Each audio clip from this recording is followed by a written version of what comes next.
Alors salut Rueil et salut Enghien, Pompidou et Notre-Dame.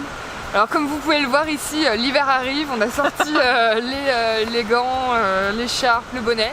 Et on voulait vous dire, on sait qu'il y en a certains d'entre vous qui n'ont pas encore reçu des lettres et qui attendent impatiemment d'avoir un correspondant. On est désolé, ça prend beaucoup de temps, beaucoup plus que ce qu'on avait prévu. En fait, il y a très peu d'étudiants qui étudient le français et souvent c'est des classes très restreintes. Et on fait notre maximum vraiment pour que chaque élève ait un correspondant et on va essayer de faire en sorte que chaque élève ait un correspondant. Mais on promet rien, on fait notre mieux. On espère que le projet vous a quand même inspiré, en tout cas intéressé, et que vous nous en voulez pas trop pour ça.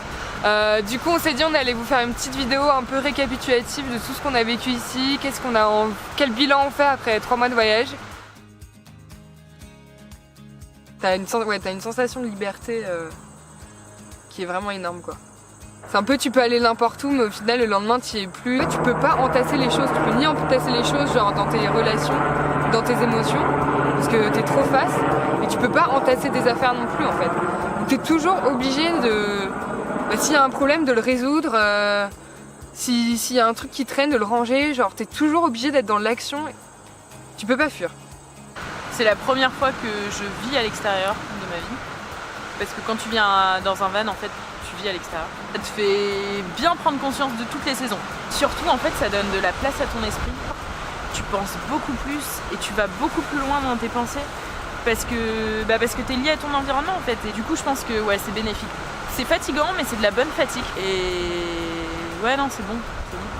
Mais on devrait plus tous apprendre ça. Enfin moi je sais que je découvre ici ma vie de scout que j'ai jamais eue quand j'étais petite quoi. Alors ça serait émerveillement le premier, parce que ici je crois qu'on s'émerveille tous les jours. Et c'est même pas que de l'émerveillement des paysages, enfin je sais qu'on s'est retrouvés devant des interviews, j'ai eu les larmes aux yeux, je me disais arrête Solène, pleure pas parce que les gens vont pas comprendre. Ensuite le deuxième mot ça serait persévérance, parce que je pense qu'une expérience comme ça, c'est de la persévérance. Pas pour le côté expérience en électrique, parce que je pense qu'on s'est bien rendu compte que c'était en fait le plus simple du challenge qu'on s'était mis. Le plus dur c'est l'expérience humaine. Advice to eat the van. Cook your pasta inside so you will eat the inside and use the water to do hot water bottle. No waste. Je dis pas que c'est de la persévérance de vivre avec toi tous les jours, mais je pense que c'est de la persévérance par rapport à soi-même déjà, parce que c'est une expérience qui bouleverse, où on remet en cause tout ce qu'on a appris, tout ce qu'on pensait savoir, toutes nos certitudes. Et on a toutes ces nouvelles idées qui arrivent et je pense que c'est de la persévérance dans le duo quoi. Troisième mot, je dirais la révolte positive, parce que je pense que ça a été mon gros problème avant de partir, c'est que j'étais très révoltée contre la société, contre plein de choses.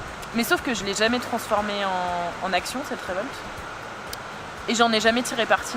J'étais juste en train de m'énerver dans ma tête, j'en ai marre.